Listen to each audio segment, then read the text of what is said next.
En Barcelona, una profesora activista llama a la policía al ver a un hombre con una gorra de Vox, convencida de que ha frenado una provocación intolerable. Él no se defiende, pero su silencio oculta algo más profundo. No era un radical, sino un agente del CINI cumpliendo una misión encubierta. Lo que empezó como un gesto de protesta acabó desencadenando una operación que nadie vio venir. Pero escuchen bien cómo esta historia dio un giro inesperado. Y por qué, al final, la justicia encontró su camino. Barcelona, Gracia. Viernes, 1744. El barrio parecía vivir uno de esos días en los que todo transcurre con una calma engañosa. En la terraza del Café Aurora, entre turistas distraídos y vecinos de siempre, Max Carter pidió un café con hielo en un español tan correcto como frío. Lo dicho sin prisa, sin mirar a nadie, con una cortesía casi mecánica. Vestía como cualquier extranjero que intenta pasar desapercibido, vaqueros oscuros, camisa blanca bien planchada, mochila sencilla, pero lo que rompía la armonía era su gorra negra con 3 letras grandes bordadas en blanco, Vox. En un barrio como Gracia, eso no era solo una prenda, era una declaración. A 2 mesas de distancia, Julia Sole lo notó en cuanto cruzó la puerta, su mirada se enganchó a esa gorra como un imán.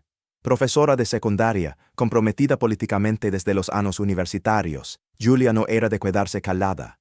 Había estado el 11 de octubre en las urnas, no lo vio por televisión, lo vivió, vio cargas, escuchó gritos, consoló a alumnos que no entendían por qué su mundo parecía desmoronarse. Desde entonces, todo lo que simbolizara un retroceso en libertades era personal, muy personal. Por eso, al ver esa gorra, tan directa, tan fuera de lugar en su barrio, sintió como se le encendía algo dentro. No odio exactamente, más bien una alerta, como si acabara de entrar una chispa en un almacén lleno de pólvora emocional. Provocación, descuido, prueba, no lo sabía, pero lo sentía, no era normal. Max no hizo nada, no miró a nadie, no habló más que lo justo con el camarero. Sacó su móvil, revisó unos correos, bebió su café, pero eso fue parte del problema, la tranquilidad con la que se sentó Ali. Como si la gorra no dijera nada, como si no existiera contexto. Fue lo que a Julia le pareció más hiriente. Sacó el móvil, con cuidado, sin levantarse, le hizo una foto. Después, abrió Twitter, escribió con dedos rápidos, casi sin pensar. Provocador ultraderechista con gorra de Vox en pleno corazón de Gracia. Ya he llamado a los mozos, esto no puede quedar impune. Y acompañó el tweet con los hashtags de costumbre, #alerta fascista, Gracia Antifa, #ForaVox. Mientras su tweet empezaba a moverse, Julia marcó el 112. Habló en voz baja, con tono contenido pero firme. Describió al hombre, explicó su inquietud. Habló de símbolos de provocación ideológica en un entorno sensible. Del otro lado, alguien tomó nota. Prometieron enviar una patrulla. 12 minutos después, 2 mozos de escuadra cruzaban la plaza con paso firme y mirada alerta. La terraza siguió bebiendo cervezas. El camarero siguió sirviendo cafés, pero el aire ya había cambiado, como si todos intuyeran que ese momento, aunque silencioso, estaba cargado. Max levantó la vista y sonrió. La patrulla llegó rápido, demasiado rápido, pensó Julia, casi sorprendida de que su denuncia hubiese tenido respuesta. Los 2 mozos de escuadra, un hombre de unos 40 años y una mujer más joven, con gesto serio, cruzaron la terraza sin titubear. Sabían a quién buscaban. Ella se levantó al verlos. «Es él», dijo con voz temblorosa, señalando a Max con un gesto contenido, casi reverente. «El de la gorra. Me ha mirado fijamente. Y ha dicho cosas en inglés. Amenazantes. No me he sentido segura». El agente mayor asintió. No respondió de inmediato, pero tomó nota visual de Max. Se acercaron a su mesa con profesionalismo, sin levantar la voz. Max, que seguía tomando su café con la misma calma casi ensayada, levantó la mirada sin sorpresa. Era como si ya los estuviera esperando. «¿Hay algún problema, agentes?», preguntó con voz serena, su español sin rastro de nerviosismo. La agente joven se detuvo. Su compañero dio un paso más. «¿Puede identificarse, por favor?», Max asintió, sin cambiar de expresión. Abrió la cartera y extrajo algo, no una simple tarjeta de identidad. Julia no alcanzó a verlo claramente, pero lo que fuera, un documento oficial, una credencial, tal vez algo más sutil, tuvo un efecto inmediato. Los agentes se miraron. Fue un instante, apenas un cruce de ojos, pero vasto. La tensión cambió de dirección. El aire pareció cargarse de una nueva energía, como si de repente hubiesen pasado de investigar a un sospechoso a seguir un protocolo del que no pueden hablar. Disculpe, señor, dijo el agente, con tono visiblemente más suave. ¿Le importaría acompañarnos unos minutos, solo para aclarar un par de cosas? Max asintió con una ligera sonrisa, dejó el café en la mesa, se puso de pie con elegancia calculada y recogió su mochila. No protestó, no preguntó, solo los siguió. No hubo esposas, no hubo contacto físico. Julia, desde su mesa, observaba todo con creciente satisfacción. Sentía el pulso acelerado, pero esta vez no por miedo, sino por esa mezcla rara de alivio y triunfo que viene cuando parece que el mundo, al menos por un momento, reacciona como debería. Sacó el móvil otra vez, hizo una foto a los agentes alejándose con Max y escribió: Se lo llevan. Ni en nuestros barrios ni en ningún lado. La calle es nuestra. Los primeros retweets no tardaron. Un periodista local ya le había escrito. En los grupos de Telegram, el nombre Julia Sole volvía a aparecer. Esta vez como heroína del momento, como símbolo. Pero lo que Julia aún no sabía, lo que nadie sabía en esa terraza, era que la historia no estaba terminando. En realidad, acababa de empezar, y la sonrisa de Max a salir no era la de un hombre derrotado, era otra cosa, una advertencia silenciosa, o una invitación a mirar más de cerca. Las horas siguientes parecían escritas por una mano entusiasta. El tuit de Julia ardía, literalmente, más de 5.000 retweets, una ola de menciones, comentarios, aplausos digitales, activistas, influencers locales, cuentas anónimas con banderas en sus nombres de usuario. Todos querían ser parte de esa victoria simbólica. Así se planta cara, una valiente en medio de la indiferencia. Gracia no se cala. Cada notificación alimentaba esa sensación de que lo que había hecho no solo era correcto, era necesario, por fin algo tangible, una pequeña acción que parecía tener un eco real.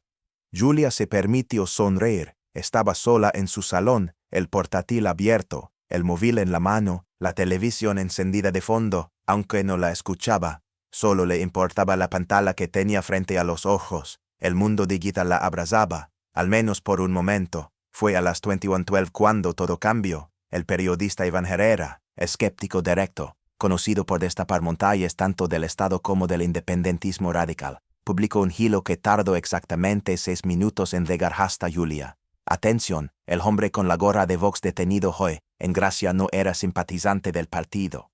Ni siquiera era civil. Fuentes me confirman que se trata de un agente del Centro Nacional de Inteligencia, CNI, en una operación de observación encubierta. Julia Sole no denunció a un fascista, denunció a un espía del Estado. Julia leyó las líneas 2 veces, luego una tercera. Al principio no reaccionó, como si su cerebro necesitara tiempo para procesarlo, como si no pudiera encajar esa información con lo que había vivido apenas unas horas antes, lo que había parecido una historia clara, con buenos y malos perfectamente definidos. Empezaba a desdibullarse. Entró en su perfil. Empezó a leer las respuestas a su tuit. Primero, algunas dudas. ¿Estás segura de quién era? ¿No te parece raro que no lo esposaran? ¿Y si te han utilizado? Después llegaron las acusaciones. Gracias por dinamitar una operación encubierta. Eres la definición de idiota útil. Al servicio del Estado o del proceso. Decide ya. Y finalmente, los ataques personales. Tu cara está en todos lados. Y no es por algo bueno. No se te puede dejar sola ni para vigilar una plaza. Has hecho más daño tú que el tipo de la gorra. Julia bajó el móvil.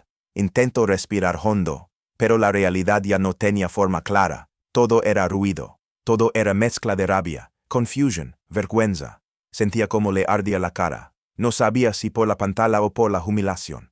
Revisó su bandeja de entrada. Decenas de mensajes, algunos simplemente crueles, otros cargados de sarcasmo. Lo peor eran los que legaban de quienes antes la habían aplaudido. Las mismas personas que habían tuiteado su nombre con orgullo, ahora la señalaban. Una cuenta independentista, que solía compartir sus publicaciones, escribió en mayúsculas: no todo lo que parece una lucha, lo es. Julia Sole acaba de darle una victoria al CNI. La frase fue compartida más de 1000 veces. Entró en Telegram. En varios canales radicales ya circulaban capturas de su cara, burlas, apodos despectivos. En foros unionistas también hablaban de ella. pero como de un peón que acababa de mover la pieza equivocada. Y lo peor, Max, su figura, su mirada, su silencio, todo empezaba a cobrar un nuevo sentido. Había estado jugando con ella todo el tiempo. Fue casualidad, o parte de un plan, la provocaron intencionadamente. Fue solo una pieza más en un tablero que no conocía. La rabia lego, no súbita, no explosiva. Fue como una ola espesa, lenta, que la fue cubriendo por dentro. Y no era solo contra trolls o periodistas. Era contra la policía que no le dijo nada. Contra sus supuestos aliados que la abandonaron en minutos. Contra los que la aplaudieron sin entender, y contra los que la lapidaban sin pensar. Julia, la mujer que se sentía firme, que creía haber hecho lo correcto, ahora se sentía traicionada por todos, incluso por sí misma. Se sentó frente al portátil y lo cerró de golpe. El salón quedó en silencio, solo la luz del móvil seguía parpadeando. Notificaciones nuevas, cada segundo, pero ya no las quería leer, porque en ese momento, Julia entendió algo aterrador. No controlaba la historia, nunca lo había hecho. Lo que nadie sabía aún, ni los clientes del café, ni los mozos que acudieron, ni siquiera Julia mientras escribía su segundo tuit, era que aquella gorra de Vox no era un accidente, era una herramienta, precisa, calculada, parte de un diseño mucho mayor. Max Carter no era un provocador cualquiera, tampoco un turista mal informado, era parte de una operación del Centro Nacional de Inteligencia, específicamente destinada a analizar cómo reaccionaban ciertos barrios con fuerte carga ideológica ante símbolos polarizantes. La misión era sencilla en papel: exponer, medir y activar. El Chini llevaba meses observando el crecimiento de estructuras no oficiales, redes creadas de activismo radical y canales cifrados que, según informes internos, iban más allá del discurso político. Pero para activarlos, hacía falta una chispa. Esa chispa fue la gorra. Max tenía autorización para portadispositivos de grabación ocultos, micrófonos de largo alcance y, sobre todo, libertad de movimiento. Lo que buscaban no era escándalo público. Era información invisible, reacciones, patrones, rutas de comunicación. Y nada proporcionó tanto material en tan poco tiempo como aquel tuit de Julia, su llamada, hecha con convicción, desde un sentido de justicia profundamente personal. No fue un error. Fue el disparador. Lo que ocurrió a la mañana siguiente fue rápido y silencioso. Sin sirenas, sin ruido. Agentes de civil, vestidos como vecinos más, entraron en 2 pisos de Gracia. Portaban órdenes judiciales, incautaron móviles, portátiles, discos duros, preguntaron por conversaciones, usuarios, perfiles falsos. Algunos jóvenes fueron interrogados, ninguno detenido. Aún, las redes, esta vez, no reaccionaron con euforia, reaccionaron con miedo. Mensajes en mayúsculas, borrado de cuentas, silencio repentino en canales que antes publicaban cada hora. La sensación era clara, alguien había tocado un nervio. Y en medio de todo, Julia recibió una citación, formal, correcta, pero imposible de ignorar. El papel decía que era testigo en una investigación de seguridad nacional, nada más, nada menos. El edificio donde debía presentarse no tenía placas, solo una puerta metálica con timbre sin nombre. La recibió una mujer que no se identificó. La acompañó por un pasillo largo, hasta una sala de paredes grises y luz blanca indirecta. Julia no sabía qué esperar. Llevaba días sin dormir bien. Dudaba de todo, de sí misma, de su entorno, de lo que había creído. Cuando entró en la sala, lo primero que vio fue una figura sentada con traje oscuro, las manos entrelazadas sobre la mesa, sin gorra esta vez, pero no hacía falta. Él la reconoció la mirada. Max, la misma persona que ayer bebía café como si nada, ahora, vestido con sobriedad institucional, la miraba con cortesía. «Buenos días, señora Sole», dijo, con voz serena y un acento neutro. «No se preocupe. Está aquí solo para hablar. Usted nos ha ayudado más de lo que cree». Julia no respondió. Se sentó. Bajó la vista. Por primera vez, comprendió que su historia nunca fue solo suya. Julia salió del edificio sin decir palabra. El cielo estaba apagado, como si incluso la ciudad intuyera que algo había cambiado. Caminó en silencio. No estaba segura de qué sentía. Había sido ingenua, manipulada, o había tocado, sin querer, una capa de realidad que no estaba hecha para ciudadanos de a pie. Sabía una cosa, ya no era la misma. Esa noche, antes de cerrar su portátil, escribió un último tuit. Nada combativo, nada ruidoso, solo una frase amarga que decía más de lo que parecía.